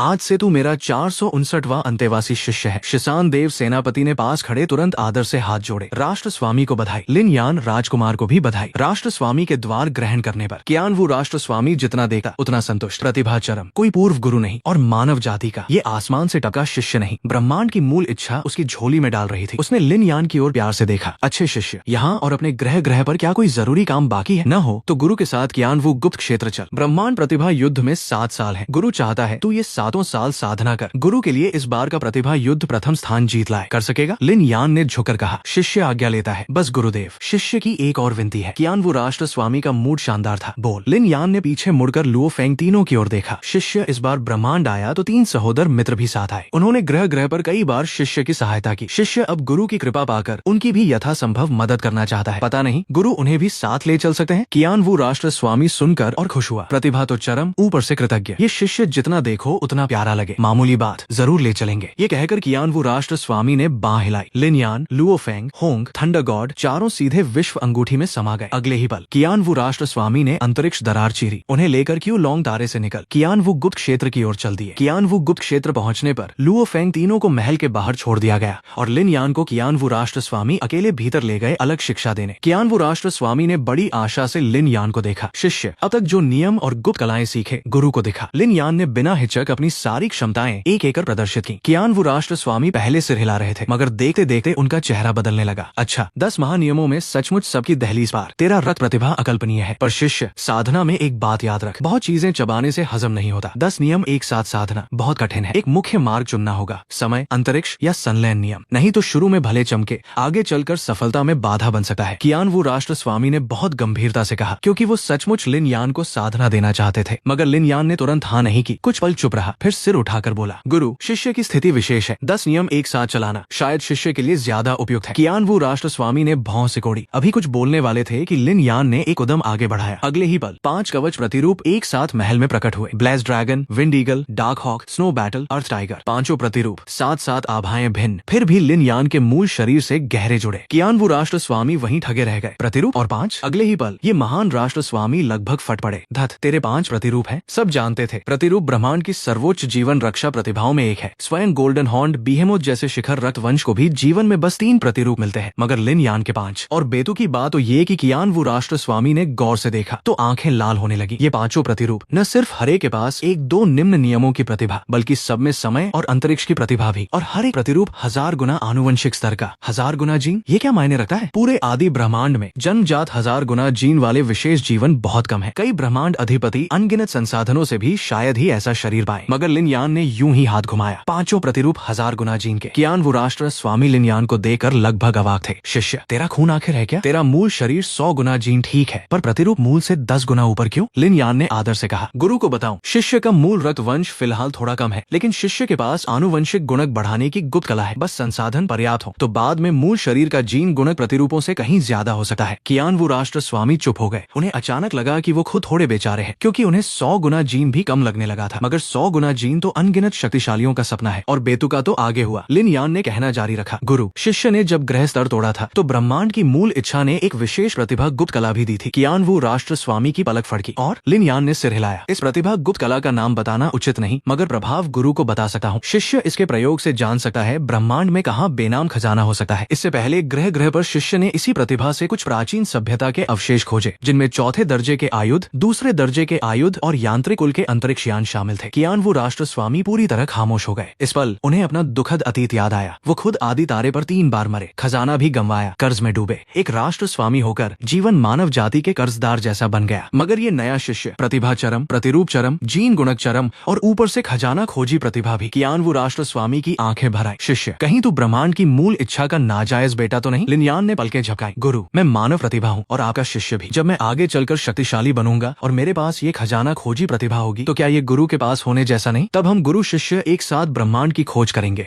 खजाने ढूंढेंगे, सारे ब्रह्मांड के बेनाम अवसरों को अपनी झोली में डालेंगे। कियान वू राष्ट्र स्वामी की आंखें तुरंत चमक उठी। हाँ, ये तो उसका शिष्य है। लिन यान जितना शक्तिशाली, गुरु को उतना लाभ। लिन यान की प्रतिभा से बस मरा नहीं तो भविष्य में आदरणीय बनना लगभग तय। तब लिन यान की खजाना खोजी प्रतिभा और प्रतिरूप क्षमता से वे ब्रह्मांड गुप्त क्षेत्र गुरु शिष्य के पिछवाड़े बाग बन जाएंगे।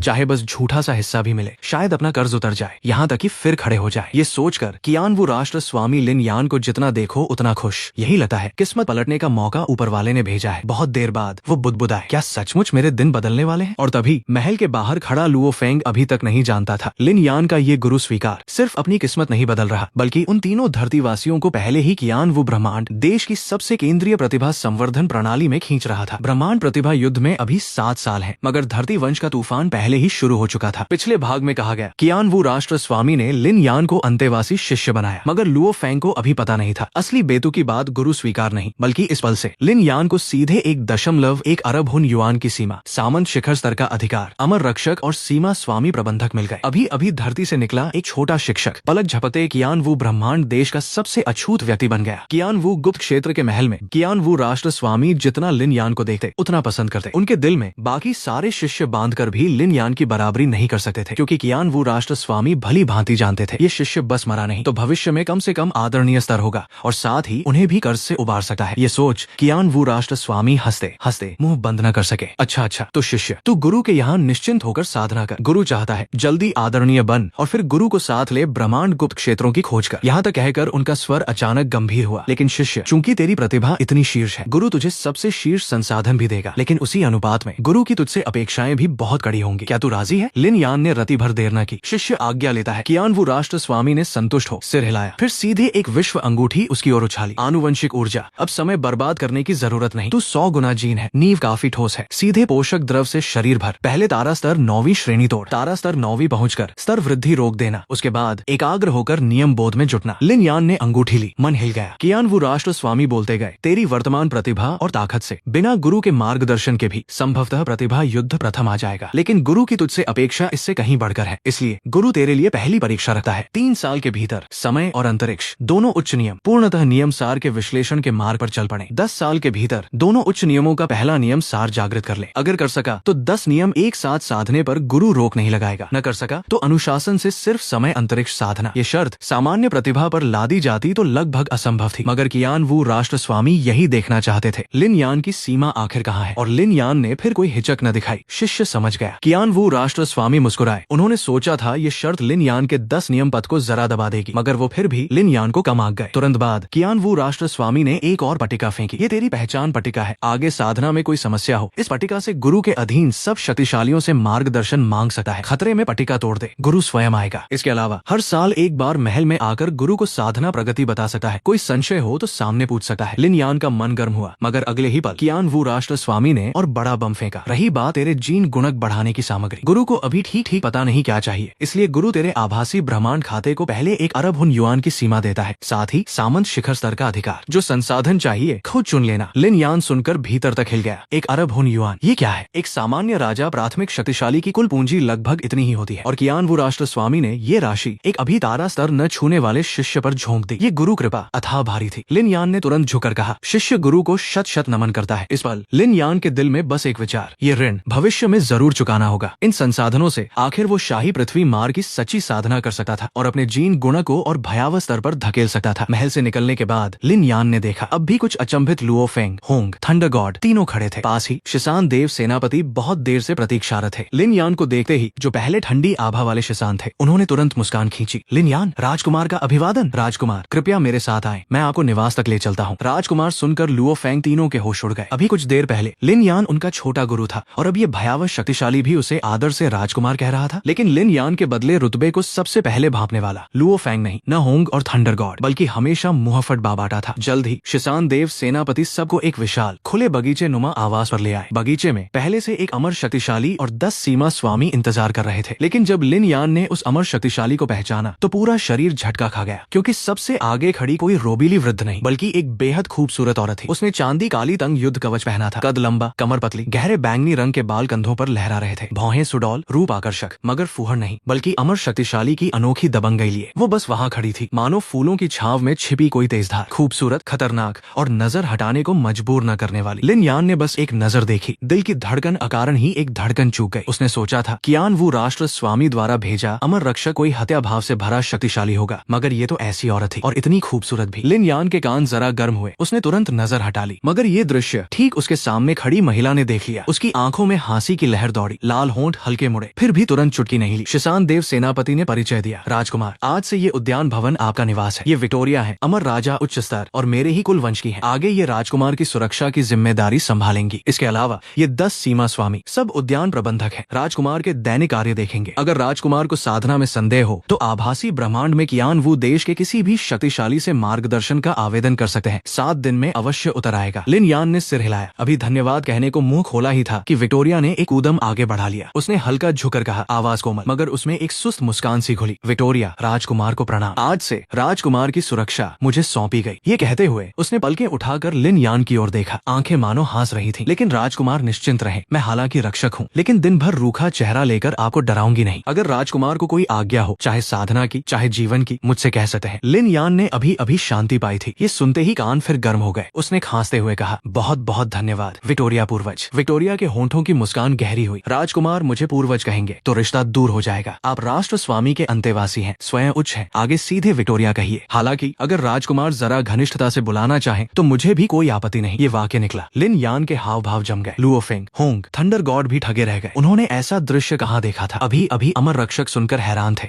और अगले ही पल वो अमर रक्षक लिन यान से ठिठोली करने लगी। लिन यान ऊपर ऊपर से संयत बना रहा, मगर मन ही मन बड़बड़ाया। अकियान वो गुप्त क्षेत्र के शक्तिशाली सब ऐसे बातें करते हैं क्या? विवश हो उसने अकड़कर सिर हिलाया। तो आगे विक्टोरिया पर निर्भर रहूंगा। विक्टोरिया हल्की हंसी, राजकुमार, शिष्टाचार अधिक है, आपकी रक्षा मेरा दायित्व है, लेकिन राजकुमार आगे अगर बाहर अनुभव यात्रा पर जाएं तो पहले मुझे बता देना। आखिर राजकुमार जैसी प्रतिभा अगर मेरी आंखों के सामने चोट खा गई तो राष्ट्र स्वामी मुझे तोड़ मरोड़ देंगे। वो सहज बोली, मगर शब्दों का वजन लुओ फेंग तीनों के दिलों को फिर झकझोर गया। अमर राजा उच्च सचमुच सिर्फ लिन यान की रक्षक थी और खुद कियान वू राष्ट्र स्वामी ने नियुक्त की थी। Luo Feng, Hong, thunder god, अमर रक्षक, सीमा स्वामी प्रबंधक, ये कैसा व्यवहार था? ब्रह्मांड में आते वक्त वे तारा स्तरीय शिष्यों से भी आंख नहीं मिला पाते थे। ब्रह्मांड स्तरीय शक्तिशाली देकर सावधान हो जाते थे और अब पलक झपकते। लिन यान के बगीचे में सीमा स्वामी कतार में खड़े, अमर उसकी सुरक्षा में, और वो अमर रक्षक इतनी खूबसूरत की सीधे देखने की हिम्मत न हो। ये अंतर तीनों की दुनिया नजरिया लगभग चूर चूर कर गया। शिसान देव सेनापति के जाने के बाद बगीचे में सिर्फ लिन यान और लुओ फेंग कुछ लोग रह गए। बाबाटा ने आखिर प्रतिक्रिया दी, लेकिन इस बार उसमें वो पहले वाला बगावतीपन नहीं था, बल्कि अत्यंत संकोची बन गया। लिन यान श्रीमान, कृपया बताइए अभी अभी क्या हुआ? हम लोग अब कहाँ हैं? अभी एक पल पहले तक जहरीला सर्प दानव बाबाटा, अगले पल सीधा बाबाटा छोटा प्रबंधक बन गया। लिन यान ने उसका ये रूप देखा, हंसी छूटते छूटते रही। दिल में बस एक वाक्य आया, मुझे अब भी तुम्हारा पहले जैसा बगावती रूप पसंद है, जरा वापस लाओ। लेकिन लिन यान बाहर से शांत रहा। सब लोग इतना तनाव मत लो, मैं अब भी लिन यान हूँ। ये बगीचा मेरा निजी निवास है। अभी के वे सीमा स्वामी और अमर बस मेरे प्रबंधक और रक्षक हैं। बस इतना ही, बस इतना ही। लुओ फेंग तीनों और भी अवाक रह गए। इसे बस इतना ही कहते हैं? काफी देर बाद लुओ फेंग ने भौचक होकर पूछा, बाबाटा, कियान वू राष्ट्र स्वामी और मेरे गुरु हु यानबो, दोनों में कौन ज्यादा ताकतवर है? आवाज गिरते ही बाबाटा ने सीधा सिर का वार किया। दुष्ट, तूने कियान वू राष्ट्र स्वामी का अपमान करने की हिम्मत की? मैंने तुझ जैसे बेवकूफ को यून मोशिंग का उत्तराधिकारी कैसे बना लिया? बोलकर बाबाटा की छोटी सी टांगे मुड़ी। लगभग वहीं घुटनों गिरकर क्षमा मांगने को हुआ। कियान वू राष्ट्र स्वामी ऊपर से, ये मूर्ख अभी अभी ब्रह्मांड आया, नियम नहीं जानता, कृपया बड़े हृदय से क्षमा करें। छोटा बाबाटा यहाँ आपको दंडवत करता है। लिन यान ने उसका ये रूप देखा, कुछ बेबस हुआ। बस करो, मेरे गुरुवर कोई संकीर्ण हृदय वाले नहीं है। लुओ फेंग ने अनजाने में कहा, दोष नहीं। लेकिन लिन यान के इतना कहने पर भी बाबाटा ने लुओ फेंग की जमकर खिंचाई की, साथ ही उसे ब्रह्मांड के शक्ति स्तर समझाए। अमर, सामंत, राजा, ब्रह्मांड, आदरणीय और उससे ऊपर। लुओ फेंग सुनकर आंखें फाड़े रह गया। तब समझा, पहले ब्रह्मांड के बारे में जो जानता था वो बस हिमखंड की नोक थी। इसके बाद लुओ फेंग ने आखिर वो दूसरा सवाल पूछा, बाबाटा तो हु यान बो गुरु को मारने वाला शत्रु आखिर नाम क्या है? बाबाटा कुछ पल चुप रहा, आखिर बोला, उसका नाम है दानव हस्त राजा। हालांकि राजा की उपाधि है, लेकिन असली ताकत सिर्फ सामंत शिखर। किसी तरह राजा मान लिया गया। आगे जब कभी सामना हो लिन यान को साथ रखना, वो तुझे मारने की हिम्मत कर सकता है, लेकिन लिन यान को, इस राष्ट्र स्वामी शिष्य को हाथ लगाने की जुर्रत कभी नहीं करेगा। यहाँ तक कहकर बाबाटा खिसियाकर हंसने लगा। खैर बात करूँ तो मैं बाबाटा धरती जैसी गरीब जगह में लिन यान जैसी मोटी जांग पकड़ सका, कितनी बड़ी किस्मत है। लिन यान ने सिर हिलाया। मूर्खों सी हंसी लगा रहे बाबाटा को अनदेखा कर गंभीरता से Luo Feng Hong thunder God की ओर देखा। Luo Feng Hong thunder God, मैं तुम्हें एक सूचना देता हूँ। 7 साल बाद 5000 साल में एक बार होने वाला ब्रह्मांड प्रतिभा युद्ध शुरू होने वाला है। अगर तुम इसमें पूरे ब्रह्मांड की कुल रैंकिंग में पहले 1000 में आ गए तो सीधे आभासी ब्रह्मांड कंपनी में चुन लिए जाओगे। तब न सिर्फ अमर शक्तिशालियों का व्याख्यान सुन सकोगे, बल्कि ढेर सारे साधना संसाधन भी मिलेंगे। इसलिए ये मौका जरूर पकड़ना। लुओ फेंग तीनों का दिल गर्म हो उठा। लिन यान ने कहना जारी रखा, मेरे पास संसाधनों की कमी नहीं, तुम्हें जरूरत हो तो सीधे मुझसे ले सकते हो, शर्माने की जरूरत नहीं। बाद में शक्तिशाली बनकर लौटा देना, अभी पहले यही साधना करो। कोई समस्या हो तो बगीचे के सीमा स्वामी, प्रबंधकों और अमर रक्षक से पूछ लो। जब ताकत काफी हो कियान वो गुप्त क्षेत्र की परीक्षा में शामिल होना। अगर औपचारिक शिष्य बन गए तो आगे सीमा स्वामी, यहाँ तक कि कुछ अमर के व्याख्यान भी मुफ्त सुन सकोगे। लुओ फेंग तीनों फूले न समाये, लेकिन बाबाटा ने तुरंत ठंडा पानी डाला। लुओ फेंग तू खुशी से ज्यादा न फूल। सोचता है पूरे ब्रह्मांड में पहले 1000 आना इतना आसान है? कियान वो गुप्त क्षेत्र जैसी बड़ी जगह से आखिर तक पूरे ब्रह्मांड के पहले 1000 में शायद एक भी न पहुंचे। लिन यान जैसे दैत्य को छोड़ो, तू किस बल पर घुसेगा? लुओ फेंग ने विरोध नहीं किया, मगर आंखें और चमकती गईं। लिन यान ने पास में मुस्कुराकर कहा, बाबाटा शर्त लगाए, मुझे लुओ भाई पर भरोसा है। लगता है वो आखिर पूरे ब्रह्मांड के पहले 1000 में पहुंच सकता है। अगर मैं हारा तो आगे शक्तिशाली बनकर खुद दानव हस्त राजा को मारकर हु यान बो पूर्वज का बदला लूंगा। अगर तू हारा तो लुओ भाई के पैर 3 दिन 3 रात दबाना और हर दिन 100 बार चिल्लाना, लुओ फेंग सरकार मैं गलत था। बाबाटा की आंख चमकी, पक्का? क्योंकि ये शर्त हर हाल में उसका फायदा था। जीता लिन यान हु यान बो का बदला लेगा, हारा मतलब लुओ फेंग में सचमुच प्रतिभा है। यून मोशिंग की विरासत फैलने की उम्मीद है, हर तरफ मुनाफा। फिर लिन यान ने होंग और थंडर गॉड की ओर रुख किया। होंग तुमने ग्रह स्तर पर अकेले क्षेत्र का बोध किया, ये प्रतिभा तारा स्तर पर नियम बोध करने वाली प्रतिभाओं से कम नहीं। अच्छी तरह साधो, मौका जरूर आएगा। थंडर गॉड तुम भी क्षेत्र बोध से दूर नहीं, ढीले मत पड़ना। रही लुओ भाई की बात, मैं जानकारी खोजकर जल्द से जल्द गोल्डन हॉर्न बीहेमोथ कब्जे की समस्या हल करूंगा। कब्जे के बाद तुम पीछे से भागते हुए होंग और थंडर गॉड को भी पार कर सकते हो। इतना बताने के बाद लिन यान ने सीधा हरे को 100 हुन युआन और एक डोमेन लॉर्ड स्तरीय क्रम विकास इंजेक्शन दिया, ताकि वे शुरू में तेजी से सफलता पा सके। लुओ फेंग को लिन यान ने अतिरिक्त 400 हुन युआन खर्च कर पोषक द्रव दिलवाया, ताकि कब्जे के बाद जल्द अंडे से निकल साधना शुरू कर सके। इसके अलावा लिन यान ने प्रबंधक को आदेश दिया कि इन सब की नागरिकता कियान वो ब्रह्मांड देश की कर दी जाए और सीधा पूरी आकाश गंगा खरीद ली जाए। इससे नोलन परिवार जैसे लोग धरती पर कब्जे की साजिश नहीं कर सकते थे और धरती के स्वामित्व का मामला लिन यान खुद अपने सिर ले लिया। लुओ फेंग कुछ लोगों के मामले निपटाने के बाद लिन यान ने आखिर अपनी साधना शुरू की। कियान वो राष्ट्र स्वामी के दिए 1 अरब हुन युआन की सीमा के साथ उसे अब कंजूसी करने की जरूरत नहीं थी। औरों के लिए जीन गुणक बढ़ाना आसमानी भाग्य है, मगर लिन यान के लिए बस संसाधन पर्याप्त हो। जीन गुणक ठूस ठूस कर चढ़ाया जा सकता है और अब उसके पास संसाधन आ ही गए। लिन यान ने बिना देर किए लिन यान ने आखिर आंखें खोली। तारा स्तर 9वीं श्रेणी, 4000 गुना जीन तीव्रता, सीमा स्वामी के निकट इच्छा शक्ति। इस वक्त वो बस यूं ही खड़ा था तो भी चारों ओर के हल्के नियम स्पंदन साफ महसूस कर रहा था। फिर लिन यान ने कियान वो राष्ट्र स्वामी का दिया साधना गुप्त ग्रंथ खोला, साथ ही 5 कवच प्रतिरूप और आकाश मार्ग लघु ब्रह्मांड प्रतिरूप बुलाकर एक साथ नियम बोध में लग गया। पवन की चपलता, अग्नि का विस्फोट, मिट्टी की गहराई, धातु की तीक्ष्णता, जल की कोमलता, प्रकाश, गर्जन, समय, 10 नियमों के उतार चढ़ाव आपस में गुंथे। उसकी चेतना रहस्यमय नियम सागर में डूब गई और ये डूबना 1 साल से ऊपर चला। कियान वो राष्ट्र स्वामी आखिर बेचैन हो उठे। अजीब, 1 साल से ऊपर हो गया, मेरा ये शिष्य एक बार भी मुझसे सवाल करने नहीं आया, कहीं साधना में गड़बड़ तो नहीं हो गई? उन्होंने तुरंत लिन यान का आभासी ब्रह्मांड रिकॉर्ड खंगाला। नतीजा, लिन यान ने किसी अमर से सलाह नहीं ली थी, संदेश का स्वतः उत्तर था, साधना बंदी में हूँ। कियान वो राष्ट्र स्वामी को चिंता हुई। अगले ही पल वो सीधे लिन यान के बगीचे में आ पहुंचे। मानसिक क्षति अभी अभी फैलाई तो एक ऐसा दृश्य देखा जिससे उनकी पुतलियां सिकुड़ गईं। लिन यान पूरा नियम स्पंदन में नहाया, पूर्णतः ध्यान मग्न अवस्था में था। लौंडा अभी गुप्त ग्रंथ देखा और ध्यान मग्न, और वो भी 1 साल से ऊपर से। कियान वो राष्ट्र स्वामी ने गौर से देखा तो भाव फिर बदले। नहीं, ये आभा तीव्रता। पिछले साल ये लड़का सिर्फ 100 गुना जीन था, 1 साल में ताकत कई गुना कैसे बढ़ गई? उन्होंने आभासी ब्रह्मांड का खरीदारी रिकॉर्ड निकाला, देखा लिन यान ने 4 अरब से ज्यादा हुन युआन खर्च किए थे। ये देखकर वो नाराज नहीं हुए, उल्टे बेहद खुश हुए। वाह वाह, मामूली 4 अरब हुन युआन में जीन गुणक हजारों गुना तक पहुंचा दिया। सचमुच ब्रह्मांड की मूल इच्छा की कृपा है। कियान वो राष्ट्र स्वामी के होंठ दबे नहीं जा रहे थे। रत तरंग सार से बना जीवन देवव्रत, एक बूंद ही करोड़ों हुन युआन की होती है। अनगिनत राजा शक्तिशाली टूट पड़ते हैं, फिर भी बहुत थोड़ा जीन बढ़ता है, मगर लिन यान ने बस 4 अरब खर्च कर जीन ही नहीं बढ़ाया, हजारों गुना पहुंचा दिया। ऐसी प्रतिभा पर कियानवू राष्ट्र स्वामी को भी जलन होने लगी। और भी बेतुकी बात, उन्होंने देखा लिन यान के पास ही एक आकाश मार्ग लघु ब्रह्मांड प्रतिरूप भी उतनी ही डूबी ध्यान मग्न अवस्था में था। वो प्रतिरूप शरीर विशाल, जीन गुणक भी 1000 गुना। कियानवू राष्ट्र स्वामी जितना देखते उतने उत्तेजित। जरा इंतजार करो, जब ये लड़का अमर हुआ और दिव्य शरीर जलाने लगा तो उसके समकक्ष में कितने टिक पाएंगे। मेरे इस शिष्य की प्रतिभा मुझ गुरु से भी देखी नहीं जा रही। मुंह से ऐसा कहा, लेकिन मुस्कान चौड़ी होती गई। अगर लिन यान की प्रतिभा उजागर होने पर खतरा न होता तो वो तुरंत अपने आदरणीय मित्रों को बताकर उनके ईर्ष्या भरे चेहरे देखने का आनंद लेते। लिन यान की सुरक्षा के लिए कियानवू राष्ट्र स्वामी ने वहीं पास में चुपचाप साधना करते हुए पहरा देने का निश्चय किया। और आधा साल और बीता। लिन यान आखिर ध्यान मग्न से जागा। आंख खोली तो सामने कियानवू राष्ट्र स्वामी खड़े थे। कैसे? इस बार ध्यान में क्या पाया? लिन यान ने तुरंत आदर से कहा, गुरु को बताऊं। शिष्य ने ड्रिफ्टिंग स्नो का दूसरा अध्याय पूर्ण जान लिया। दंड और सत्य व्याख्या में भी थोड़ी समझ आई है। अंतरिक्ष नियम का एक सार जागृत कर लिया, दूसरा बस अंतिम अवरोध पर है। समय नियम के 2 सार जागृत कर लिए, तीसरे की खोज में हूँ। शेष निम्न नियमों में भी एक एक सार समझ लिया है। कियानवू राष्ट्र स्वामी सुनकर एक क्षण को चुप हुए, फिर ठहाका लगाकर हंसे। शाबाश, मेरे कियानवू का अच्छा शिष्य। उन्होंने लिन यान को जो समय सीमा दी थी, 3 साल में दहलीज पार करनी थी, लेकिन लिन यान ने 1.5 साल की साधना में दहलीज ही नहीं पार की, सीधा लक्ष्य से आगे निकल गया। बिना किसी अमर से पूछे अपने दम पर 3 उच्च नियम सार जागृत कर लिए और निम्न नियम भी सबके एक एक सार समझ लिए। ये गति कियानवू राष्ट्र स्वामी जितना सोचते उतने उत्तेजित होते। ब्रह्मांड प्रतिभा युद्ध के पंजीकरण में अभी 5 साल, अंतिम मुकाबले में पूरे 8 साल है। इस गति से अंतिम निर्णय तक समय और अंतरिक्ष के दोनों उच्च नियम क्या स्वर्ग सीढ़ी चौथी मंजिल के स्तर तक न पहुंच जाएंगे? ये सोच कियानवू राष्ट्र स्वामी रह न सके। सीधे खुद लिन यान को समय अंतरिक्ष नियम सार पर व्याख्यान देने लगे। हर उलझन कियानवू राष्ट्र स्वामी की व्याख्या से तेजी से खुलती गई और लिन यान फिर एक छोटी ध्यान मग्न अवस्था में चला गया। आधे महीने बाद कियानवू राष्ट्र स्वामी की चकित निगाहों के सामने लिन यान ने दूसरा अंतरिक्ष सार जागृत कर लिया। तीसरा भी आधे से ज्यादा समझ में आ गया। समय नियम सार भी 3 जागृत कर चुका था, चौथे की कोशिश में था। कियानवू राष्ट्र स्वामी देकर मन ही मन सोचते, ये छोटा सा प्राणी नियम सार ऐसे समझ रहा है जैसे खाना पीना हो। लेकिन जल्द ही लिन यान भी अवरोध में फांसा। त्योरी चढ़ी, बोध में रुकावट आने लगी। ये देकर कियानवू राष्ट्र स्वामी ने उल्टा चुपके से राहत की सांस ली। अच्छा हुआ ये शिष्य वैसे भी विकृत है, लेकिन आखिर पूरी तरह बेतुका नहीं, वरना मुझ गुरु को भी जलन होने लगती। फिर कियानवू राष्ट्र स्वामी ने लिन यान के पास आकर सुझाव दिया, अच्छे शिष्य, नियम बोध सिर्फ बंद कमरे की कठिन साधना से नहीं होता। सच्चे शक्तिशाली खून और आग की लड़ाई से निकलते हैं। अगर अभी रुकावट आ रही है तो क्यों न किसी गुप्त क्षेत्र में जाकर संघर्ष और अनुभव से गुजरो। लिन यान की आंखों में हलचल हुई। उसे एहसास हुआ इस दौरान वो सचमुच संख्याओं और संसाधनों पर बहुत निर्भर हो गया था। मगर डिवोर द स्काई की दुनिया में असली शक्तिशाली बंद कमरे की साधना से नहीं बनते। जीवन मरण की लड़ाई, गुप्त क्षेत्र की यात्रा, यही अवरोध तोड़ने का सबसे तेज रास्ता है। ऊपर से उसकी प्रतिभा गुप्त कला की अवधि पूरी तरह ताजा हो चुकी थी और उसे जीन गुणक बढ़ाने के लिए और संसाधनों की सख्त जरूरत भी थी। ये सोच लिन यान की आंखों में ठंडी चमक आई। अब वक्त था बाहर निकल अनुभव लेने का। फिर उसने आभासी ब्रह्मांड खाते में लॉगिन किया, सीधा लुओ फेंग को संदेश भेजा, लुओ भाई आजकल ताकत कैसी है? बाहर चलकर कुछ अनुभव करोगे? लेकिन लुओ फेंग को अभी पता नहीं था लिन यान के मुंह का अनुभव कभी सामान्य नहीं होता, बल्कि असली जीवन मरण का दाव है। और यही उसके गोल्डन हॉर्न्ड बीहेमोथ कब्जे से पहले पहली बार ब्रह्मांड की निर्ममता को असल में देखने की शुरुआत थी। पिछले भाग में कहा गया लिन यान ने 1.5 साल साधना की, ताकत जबरदस्त बढ़ी। न सिर्फ मूल शरीर का जीन गुणक 100 से 4000 गुना पहुंचा, बल्कि कई नियम सार भी सीधे जागृत कर लिए। मगर कियानवू राष्ट्र स्वामी ने याद दिलाया, सच्चा शक्तिशाली बंद कमरे से नहीं बनता। अवरोध तोड़ना है तो जीवन मरण के गुप्त क्षेत्र में उतरो। तो लिन यान ने सीधा लुओ फेंग को संदेश भेजा, लुओ भाई आजकल ताकत कैसी है? बाहर चलकर कुछ अनुभव करोगे? और इस वक्त का लुओ फेंग वो नौसिखुआ नहीं रह गया था जो अभी अभी ब्रह्मांड में आया हो। गुप्त कक्ष में लुओ फेंग ने सामने मुश्किल से नियंत्रित आंख दिव्य सैनिक को देखा, आंखें उत्तेजना से भरी। सचमुच गोल्डन हॉर्न्ड बीहेमोथ, सूक्ष्म नियमों का दुलारा। इस गति से जल्द ही मैं आंख दिव्य सैनिक की पहली चाल चला सकूंगा। ब्रह्मांड प्रतिभा युद्ध के पहले 1000 मैं जरूर पहुंचूंगा। इन 2 सालों में Luo Feng, Hong, thunder God तीनों की जिंदगी भले सूखी रही, मगर ताकत पागलों सी बढ़ी। थंडर गॉड कियानवू गुप्त क्षेत्र में दाखिल होने के 14वें दिन सीमा स्वामी के निर्देश से सफलतापूर्वक क्षेत्र जागृत कर चुका था। अब तारा स्तर 8वीं श्रेणी, क्षेत्र 6ठे स्तर का, और कियानवू गुप्त क्षेत्र की शिष्य परीक्षा पास कर प्रतिभा युद्ध पहले 1000 की संभावना वाला बीज घोषित हो चुका था। होंग और तेज तारा स्तर 7वीं श्रेणी, क्षेत्र 8वें स्तर का, न सिर्फ परीक्षा पास की, रैंकिंग थंडर गॉड से भी ऊपर। लेकिन असली बदलाव लुओ फेंग में था। उसने 1 साल से ज्यादा लगाकर आखिर गोल्डन हॉर्न बीहेमोथ पर कब्जा कर ही लिया। उसके बाद महज 20 कुछ दिन साधना की तो धातु क्षेत्र जागृत कर लिया। अब उसका गोल्डन हॉर्न बीहेमोथ मूल शरीर ब्रह्मांड स्तर प्रथम श्रेणी पहुंच चुका था। धरती मानव प्रतिरूप भी तारा स्तर 4थी श्रेणी का, और धातु नियम और आंख दिव्य सैनिक पर पकड़ बना चुका था। दूसरा प्रतिरूप दानव हत्यारा कुल भी विकसित हो रहा था। कियानवू गुप्त क्षेत्र जैसे उच्च प्रतिभा स्थल में